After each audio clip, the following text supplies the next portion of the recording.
Hello students, my name is Ajay Maurya. Welcome to my YouTube channel AMNAC Classes.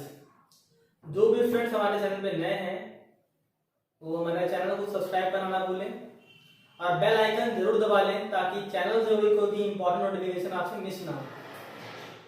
Last time में class 12 में relation and function में मैंने कुछ important types of function पढ़े थे, जिसमें मैंने greatest integer function, signum function, modulus function और फ्रैक्शनल पार्ट फंक्शन मैंने आप लोगों को कराया था।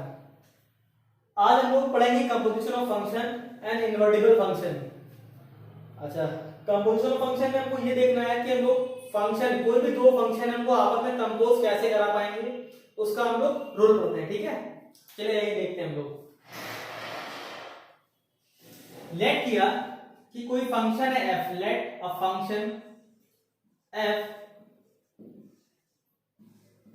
defined by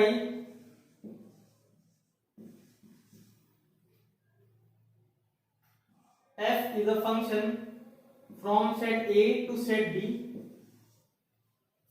और फंक्शन f का जो रूल दिया गया है y इक्वल टू fx दिया गया है, यानी कि सर x जो भी एलिमेंट होगा वो सेट a का एलिमेंट होगा और y जो भी एलिमेंट होगा वो सेट b का एलिमेंट होगा। हम जानते हैं ना, अगर मेरे पास कोई function y equal to fx दिया हुआ है तो फंक्शन एज अ रूल में हम लोगों ने पढ़ा है कि डोमेन और रेंज की डेफिनेशन क्या होती है। तो डोमेन डेफिनेशन क्या होती है? Set of all values of x for which function is defined for which y is finite, यानी कुल मिला के y फाइनाइट आना चाहिए। उन वो सभी x की वैल्यूज जिनके करस्पॉन्डिंग y फाइनाइट आएगा, वो सारे x की वैल्यूज का अगर मैं सेट बना लूंगा तो वही सेट क्या कहलाता है? डोमेन कहलाता है। ठीक है, तो इसका डोमेन क्या है? Set A। अब जो करस्पॉन्डिंग y की वैल्यूज आएंगी उसे बोलेंगे रेंज, और रेंज जो होगा ये कोडोमेन B का सबसेट होगा। तो मैंने कहा कोई फंक्शन f है जिसका डोमेन है सेट A, कोडोमेन है सेट B, और फंक्शन का रूल क्या दिया गया? y equal to fx। ये फंक्शन इससे इसमें डिफाइन है और ये इसका रूल दिया गया है। ठीक है, अच्छा अभी हम दूसरा फंक्शन ले रहे हैं। Let a function f defined by this and another function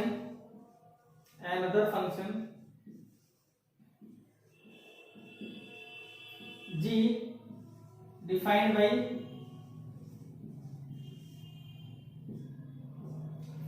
g is a function from set c to set d। उसको क्या दिया मैंने? y इक्वल्स टू, यहां मैं y नहीं, मैं कुछ और लिख दे रहा हूं। मैंने कहा z equals to f of w। ठीक है, y इक्वल्स टू f लिखा गया है, z equals to f of w लिखा गया है। अगर मैंने यहां का कोई भी एलिमेंट w लिया है तो w बिलोंग्स टू डोमेन, तो w कहां बिलोंग करेगा? सेट c में, and z belongs to set c। Same यहां भी अगर मैं लिखूं तो x जो होगा कहां बिलोंग करेगा? सेट a में, and y belongs to set b। ठीक है, इतनी बात सभी लोगों को समझ में आ गई होगी आई थिंक। इससे भी सिंपल है। जी एक फंक्शन है c से d में, c इसका डोमेन है, d इसका कोडोमेन है, z equals to f w। देखो मैंने यहाँ पे अगर इस सेट के एलिमेंट्स को, मैंने डोमेन a के एलिमेंट्स को मैंने अगर x से डिनोट किया है और कोडोमेन के एलिमेंट्स को मैंने y से डिनोट किया है, तो मैंने यहाँ पे, बल्कि कोडोमेन एक रेंज के एलिमेंट है y, तो यहाँ पे मैंने डोमेन का एलिमेंट क्या लिया हुआ है? w, और यहाँ पे मैंने रेंज का एलिमेंट क्या लिया हुआ है? z। तो z equals to f w। ये मेरे पास दो फंक्शन हो गए, इसकी डेफिनेशन हो गई। अब मुझे देखना है कि अगर मैं इन दोनों फंक्शन को कंपोज करना चाहूँ तो मैं कंपोज कैसे कर पाऊंगा, कंपोज करने के लिए क्या कंडीशन बनेगी, वो सारी कंडीशन हम लोग पढ़ते हैं, समझते हैं। ठीक है, देखते हैं। तो मैंने कहा मैं फॉग करना चाहता हूं सर, फॉग एक होता है गॉफ, फॉग और गॉफ। फॉग कैसे ब्रेक होता है सर? तो होता है f ऑफ g ऑफ जो भी हम लोग एलिमेंट यहाँ पे लगाएंगे उसको ये ऑपरेट करेगा। सबसे पहले ऑपरेट कौन कर रहा है? g कर रहा है। ऐसे यहां आते हैं तो मैंने कहा g of f of bracket this. तो यहां पे मैंने कहा फॉग जो है, फॉग में जो भी एलिमेंट यहाँ पे मैं पुट करूंगा, मैं फॉग जिसका भी लूंगा, fog is a function, fog is a composition function of f and g, and gof is also a composition function of f g and f, यहाँ जी और एफ, जहाँ एफ और जी, ठीक है। तो मैंने कहा मैं एफ ऑफ जी करना चाहता हूँ, जो भी एलिमेंट मैं यहाँ रखूंगा वही एलिमेंट यहाँ आएगा ना। तो सबसे पहले मुझे ये देखना है कि मैं यहाँ एलिमेंट कौन सा रखूं सर। तो यहाँ एलिमेंट आप लोगों को ऐसा रखना है जिसको पहले जी ऑपरेट करे। तो जी को ऑपरेट होने के लिए किस सेट का एलिमेंट चाहिए, तो जी को ऑपरेट होने के लिए सेट सी का एलिमेंट चाहिए। जी अपने डोमेन में ही तो ऑपरेट होगा ना, यानी कंफर्म में हम यहाँ जो भी एलिमेंट लेंगे, फॉर में जो भी एलिमेंट यहाँ में हम लोग लेने वाले हैं वो किसका एलिमेंट होगा, तो कंफर्म है वो सेट सी का ही तो एलिमेंट होगा। तो कह दिया अगर सेट सी का एलिमेंट है तो यहाँ पे डब्ल्यू होगा ना, तो मैंने कह दिया क्या होगा फॉग ऑफ डब्ल्यू। तो फॉग ऑफ डब्ल्यू में क्या रहेगा एफ ऑफ जी ऑफ डब्ल्यू, ठीक है, एफ ऑफ जी ऑफ डब्ल्यू। तो फॉग डब्ल्यू या फिर एफ ऑफ जी ऑफ डब्ल्यू। ऐसे मिलेगा गॉफ। अब गॉफ में पहले कौन ऑपरेट कर रहा है सर, तो पहले ऑपरेट कर रहा है कौन, एफ कर रहा है। तो एफ को ऑपरेट होने के लिए किसका एलिमेंट होना चाहिए, तो एफ के डोमेन का। एफ का डोमेन क्या है सर, सेट ए, और सेट ए का एलिमेंट क्या है सर, एक्स है। सेट ए में मैंने एक्स टाइप के एलिमेंट लिए होंगे ना, तो मैंने कहा सर इसको ऑपरेट करवाना है अगर, तो यहाँ एक्स होना चाहिए सर, एक्स होना चाहिए। आई होप इतनी बात आप लोगों को क्लियर हुई होगी। फिर मैंने कहा सर अगर हम एफ ऑफ जी ऑफ डब्ल्यू रख देंगे, तो जी ऑफ डब्ल्यू सर है क्या, तो देखा सर अगर यहाँ हम जी ऑफ डब्ल्यू रखें, सॉरी यहाँ पे जी ऑफ डब्ल्यू है ना, मैंने यहाँ पे फंक्शन पे नहीं होता जी लिया होता, जी ऑफ डब्ल्यू होगा मेरे पास। अगर मैंने यहाँ फंक्शन में जी ऑफ डब्ल्यू रखा तो जी ऑफ डब्ल्यू की वैल्यू क्या है सर, जेड नहीं है, एफ जेड बन गया ये। ऐसे में यहाँ आता हूँ एफ एक्स की सर वैल्यू क्या है, तो एफ एक्स की वैल्यू सर वाई है ना, तो ठीक है सर ये वाई बन गया, एफ ऑफ वाई बन गया, ठीक है। तो जरा आप देखिए, आपको समझिएगा, ठीक है। यहाँ मैंने स्टार्टिंग का जो एलिमेंट लगाया है वो एलिमेंट सर कहां से आ रहा है, डब्ल्यू आ रहा है, और डब्ल्यू किस सेट का एलिमेंट है, तो सर डब्ल्यू एलिमेंट है सेट सी का। यानी एक बात तो हमें यहाँ कंफर्म होगी कि जो फॉग होगा sir, fog is a function from set c to, अभी पता नहीं है, अभी डिफाइन करेंगे किसका होगा किसका नहीं होगा, देखते हैं। यहां लिखते हैं सब लिख देते हैं, ठीक है। तो मैंने कहा फॉग इज अ फंक्शन जो कि सेट सी से किसी और में होगा। हम लोग वो कंडीशन निकालना चाह रहे हैं कि जब भी फॉग फंक्शन बनना चाहता है, यानी फॉग का कंपोजिशन करने पे अगर एक फंक्शन आ रहा है, फंक्शन डिफाइन भी हो रहा है, तो हम लोग वो कंडीशन निकालना चाह रहे हैं, ठीक है। ऐसे ही गॉफ ऑफ, तो गॉफ में देखा स्टार्टिंग कहां से हो रही है सर, जो स्टार्टिंग का एलिमेंट होता है वही डोमेन से आता है ना, तो गॉफ का डोमेन से कहां से आएगा, एक्स आ रहा है ना। गॉफ में स्टार्टिंग का एलिमेंट कौन लग रहा है, एक्स लग रहा है, तो एक्स किसका एलिमेंट है सर, सेट ए का है, तो स्टार्टिंग का एलिमेंट कहां से आएगा, सेट ए से आएगा। अब देखते हैं फाइनली किस में जाएगा, इनकमिंग तो यहां से आ रही है, आउटगोइंग कहां जा रही है वो देखते हैं, ठीक है। अच्छा इतनी बात सभी लोगों को क्लियर हो गई है। अब बताइए, अब ये f के अंदर सर क्या बन गया, z का एलिमेंट बन गया, f के अंदर z का एलिमेंट बन गया सर। अब f के अंदर z का एलिमेंट बन गया, f के अंदर z आ गया, लेकिन f के अंदर आना क्या चाहिए सर, f के अंदर तो x आना चाहिए ना। f तो किसको ऑपरेट करना जानता है, f ऑपरेट करना जानता है केवल और केवल एक एलिमेंट्स को जो भी x टाइप के एलिमेंट हैं।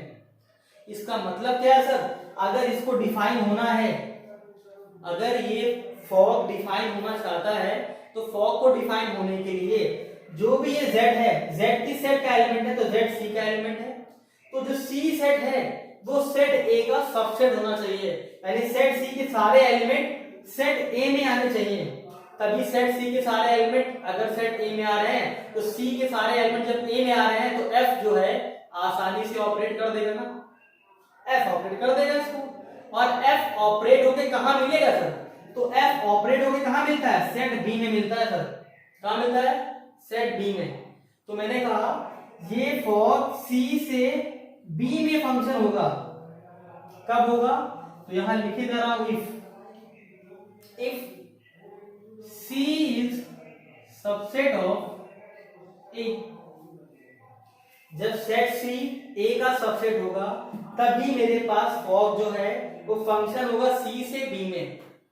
आई होप इतनी बात क्लियर हो रही होगी आपको। यहां भी समझते हैं। सर मैंने गॉफ एक्स लिखा था, गॉफ एक्स का मतलब सर क्या होता है, जी ऑफ एफ एक्स। मान लीजिए मैंने एक हटा दिया, एक बार रिवाइज करा हूं, मान लीजिए मैंने एक हटा दिया, कहा सर गॉफ है, तो गॉफ सर कैसे ऑपरेट होता है, तो सर होता है जी ऑफ एफ ऑफ समथिंग। तो एफ ऑफ समथिंग अगर ऑपरेट करना है तो एफ को ऑपरेट होने के लिए स्टार्टिंग कहां से हो रही है सर, स्टार्टिंग तो एफ करेगा ना। एफ स्टार्टिंग कहां से करता है सर, अपने डोमेन से करता है ना। डोमेन में क्या है, सेट ए है, और सेट ए के एलिमेंट किस टाइप के, एक्स टाइप के हैं, यानी सेट ए में एक्स टाइप का एलिमेंट आना चाहिए। ठीक है, तो सर एक्स यहां आ रहा है, एक्स आ रहा है, तभी तो यहां एक्स होगा ना। तो sir g of f x, अब सर एफ एक्स क्या था सर, एफ एक्स तो सर था एफ एक्स क्या था, एफ एक्स था वाई, तो ये अंदर तो वाई बन गया, बाहर क्या, लेकिन सर बाहर तो जी है ना, तो ये क्या बन गया, जी ऑफ वाई। अब ये जब जी ऑफ वाई बन गया तो वाई किसका एलिमेंट है, तो देखा वाई तो एलिमेंट है, कहां गया वाई, ये है वाई। अब वाई किसका एलिमेंट आएगा सर, सेट बी का आएगा। लेकिन ऑपरेट कौन करना चाहता है इसके ऊपर, जी ऑपरेट करना चाहता है, तो जी को ऑपरेट करने के लिए ये तो बी का एलिमेंट आ गया सर, लेकिन जी किसको ऑपरेट करता है, जी तो ऑपरेट करता है सी को ना, जी सी को ऑपरेट करता है, लेकिन जी के अंदर कौन सा एलिमेंट आ गया, सेट बी का आ गया। अगर जी ऑपरेट करना चाह रहा है इसको, तो कंफर्म है सेट बी को सेट सी का सबसेट होना पड़ेगा। अगर ये गॉफ डिफाइन होना चाहता है, अगर ये गॉफ डिफाइन होना चाहता है तो ये बी सेट को कंफर्म और कंफर्म सी का सबसेट होना पड़ेगा, तभी ये डिफाइन हो पाएगा। सबसेट हो जाए या फिर इक्वल हो जाए, क्योंकि मैंने पढ़ा हुआ है every set is subset of itself, equal भी हो जाए काम हो जाएगा हमारा। ठीक है, तो मैंने कहा इफ, अच्छा ये अब देख लिया जी ऑफ वाई, अगर मेरे पास सेट बी सबसेट हो जाए, किसका सबसेट हो जाए सर, सेट सी का, सेट बी सेट सी का सबसेट हो जाएगा, तो सेट बी के सारे एलिमेंट सेट सी में तो आ ही रहे होंगे ना, तो जी आसानी से इसको ऑपरेट कर देगा। और जी ऑपरेट होके मिलेगा कहां पे, तो मिलेगा डी पर, तो कंफर्म है ये ए से डी में हो जाएगा ना फंक्शन।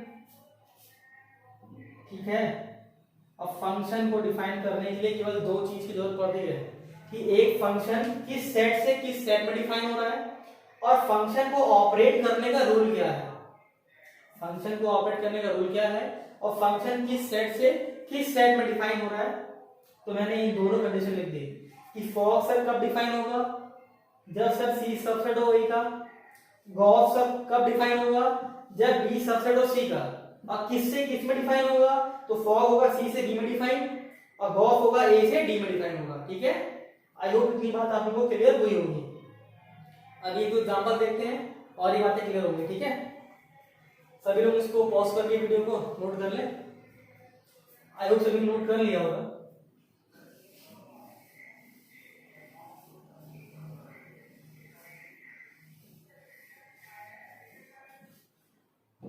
इसके एक दो एग्जांपल लेते हैं लोग। ठीक है, कहां से एक फंक्शन है रियल नंबर से रियल नंबर में y equals to sin x। Sir एक दूसरा फंक्शन है g, वो भी सर रियल नंबर से रियल नंबर में y equals to cos x। ठीक है, अब जरा बताइए, सभी तो रियल नंबर से रियल नंबर में है, तो यहाँ क्या चेक करने की जरूरत पड़ेगी, यहाँ तो चेक करने की कोई जरूरत नहीं पड़ेगी, क्यों सारे आपस में एक दूसरे के सबसेट है। तो यहाँ फॉग भी डिफाइन होगा और गॉफ भी डिफाइन होगा, तो मैं फॉग और गॉफ दोनों निकाल के दिखाता हूँ यहाँ पे। ठीक है, यहाँ मुझे इसके डोमेन और रेंज को वेरीफाई करने की जरूरत नहीं है, क्यों, सारे से बराबर है, इसका डोमेन कोडोमेन डोमेन कोडोमेन सब बराबर है, इट मींस यहाँ में वेरीफाई कुछ भी नहीं करना है। ठीक है, अब देखते हैं कि फॉग को कैसे लिखना होता है सर। तो मैंने कहा फॉग लगाया, फॉग तो फॉग ऑफ एक्स है, तो फॉग ऑफ एक्स का होता है sir f of g x होता है, एफ ऑफ जी एक्स होता है। जी एक्स की वैल्यू क्या है सर, तो यही तो होता है ना g x, sir g x equal to cos x, और यही होता है एफ एक्स। अगर मैं इस y को हटा दूंगा भाई, y नहीं लिखूंगा मैंने कहा f x equal to sine x है और g x equal to cos x है। ठीक है, कहा सर gx की सर वैल्यू क्या है, तो देखा gx की वैल्यू सर cos x है ना, तो लिख दो f of cos x। Sir f of cos x निकालना है ना, तो f ऑफ cos x निकालने के लिए जहां x है वहां पे मैं cos x से रिप्लेस कर दूंगा ना। अगर मैं इस fx में x को रिप्लेस कर दूं किससे, cos x से, तो sir f of cos x क्या बन जाएगा मेरे पास, तो f ऑफ cos x बन जाएगा, जहां x है वहां क्या लगा देंगे हम लोग, cos x लगा देंगे, यानी sin ऑफ cos x बन जाएगा। सही है, यानी कि मेरे पास ये क्या बन जाएगा, क्या बन जाएगा, sin of cos x। I hope इतनी बात आप लोगों को क्लियर हुई होगी। तो ये मेरे पास क्या आ गया सर, cos x आ गया। ठीक है, cos x का मेरे पास ये क्या आ गया, रूल आ गया कि फंक्शन जो है किस रूल के तहत ऑपरेट होगा, तो उसका मेरे पास ऑपरेट करने का रूल आ गया। अब फंक्शन किससे किस में डिफाइन होगा, तो ये भी अंडरस्टूड है कि जो फॉग होगा वो भी r से r में ही होगा ना, रियल नंबर से रियल नंबर में ही होगा। ठीक है, अब हम लोग देखते हैं सर गॉस कब डिफाइन हो रहा होगा, गॉस डिफाइन हो रहा होगा तो गॉस का रूल क्या आएगा, तो गॉस भी देखते हैं। तो गॉस ऑफ x क्या होता है, g ऑफ fx। सर fx क्या है, तो fx कितना है सर, sin x, तो रखा मैंने g ऑफ sin x। तो जहां x है मैं वहां पे sin x से रिप्लेस कर दूं तो g ऑफ sin x आ जाएगा। तो मैंने कहा सर यहां क्या रखेंगे, x की जगह पे sin x रखेंगे, तो यहां क्या हो जाएगा, cos ऑफ sin x। ये सर क्या आ गया, gos x नहीं आ गया। अब सर gos भी फंक्शन किससे किस में होगा, तो gos भी रियल नंबर से रियल नंबर में फंक्शन होगा। ठीक है, आई होप इतनी बात आप लोगों को क्लियर हो गई होगी। ठीक है, चलिए वीडियो को पॉज करके इसको नोट कर लीजिए। आई होप सभी ने वीडियो को पॉज करके इसको नोट कर लिया होगा।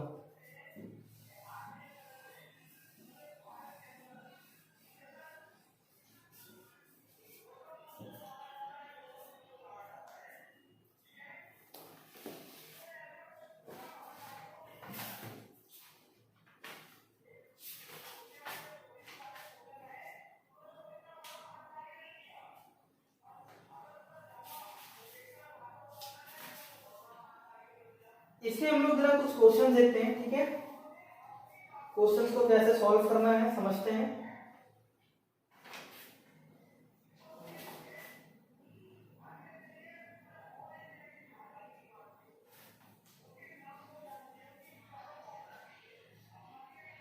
एग्जाम्पल 16 है, gof and fog, find fog and gauge if f is a function from set of real number to set of real number and g is also a function from set of real number to set of real number are given by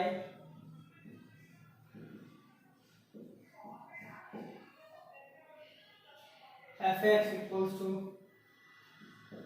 cos x and gx equals to 3x square। ठीक है, so that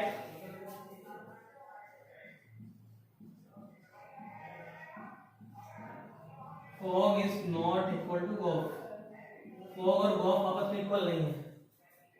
ठीक है, proof करना है, proof करते हैं, देखते हैं। ठीक है,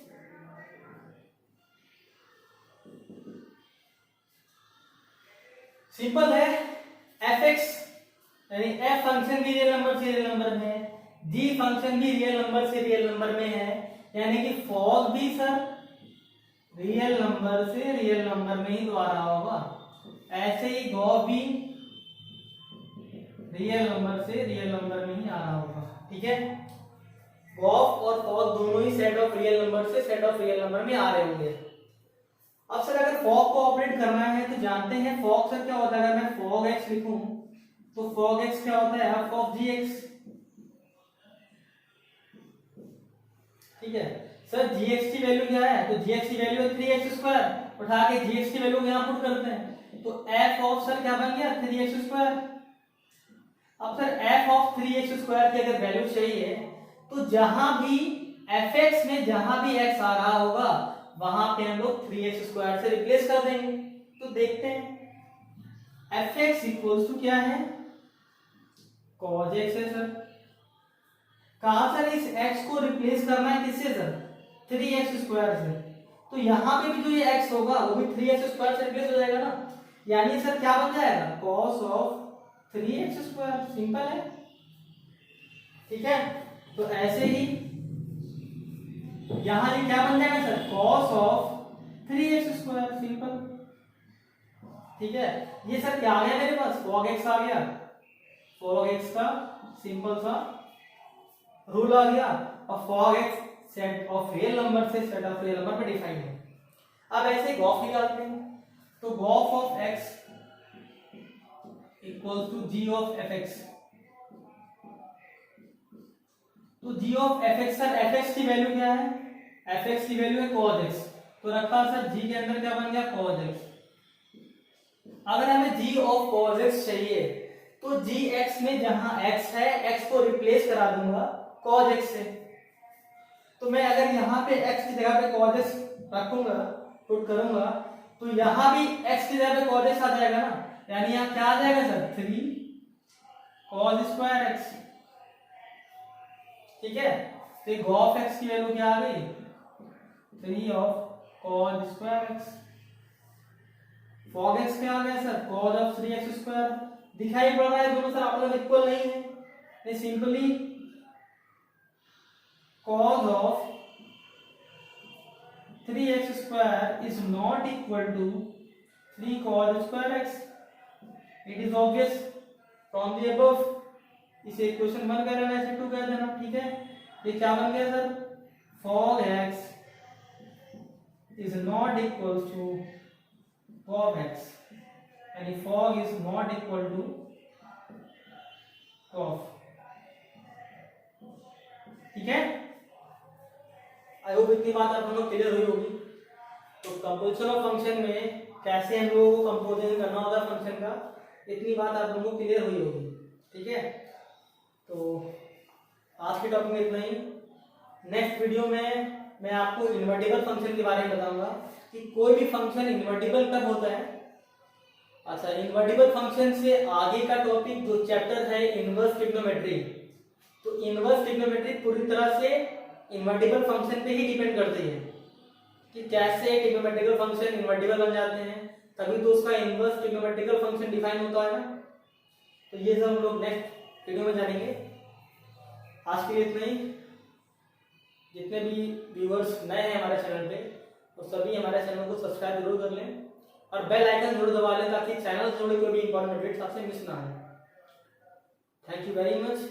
जय भारत, जय भारतीय।